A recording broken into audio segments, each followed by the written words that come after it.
Здравейте, днес видеото ще е малко по-лично, ще ви покажа моята колекция от часовници. Първият часовник, с който започвам, е всъщност първият часовник, който си купувам изобщо. Това е Casio модела GI 21001A1ER. Този модел излезе през 2019 година, както повечето знаят. Аз си го купих през 2020 година и всъщност този модел, този часовник ме запали да колекционирам часовници. Още с излизането си тази серия стана много бързо популярна.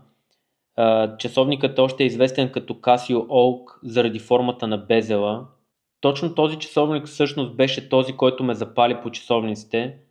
Преди него изобщо не се бях замислял толкова за часовници, но след като го взех, започнах да се интересувам повече, да гледам, да сравнявам и така постепенно влязох в този свят.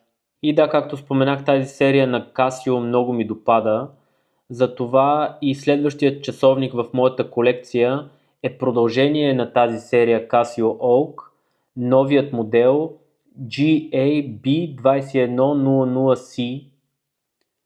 Този модел идва с Bluetooth и с Solar и е в този страхотен жълт цвят. Според мен всеки трябва да има един такъв по-фън часовник.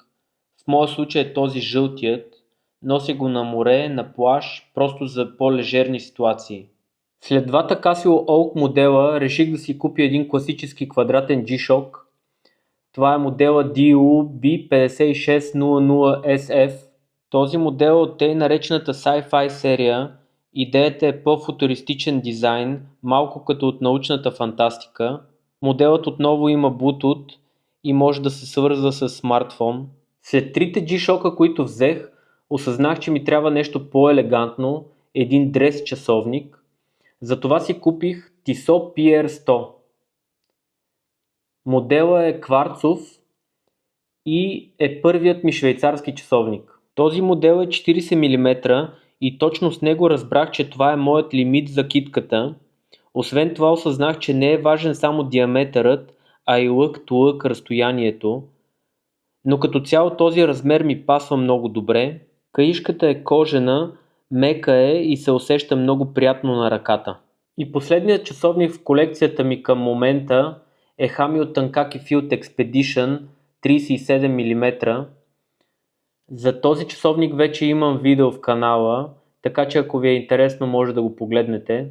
Това е първият ми автоматик с отворен гръб, вижда се механизмът, което е супер, каишката е кожена и удобна, а безелът е компас, което е доста интересна функция. Това беше моята колекция от часовници към момента. Ако видеото ви е харесало, абонирайте се и между другото, сега в Женева започва Watches in Wonders, така че очаквайте скоро видеа на тази тема. Чао и до нови срещи!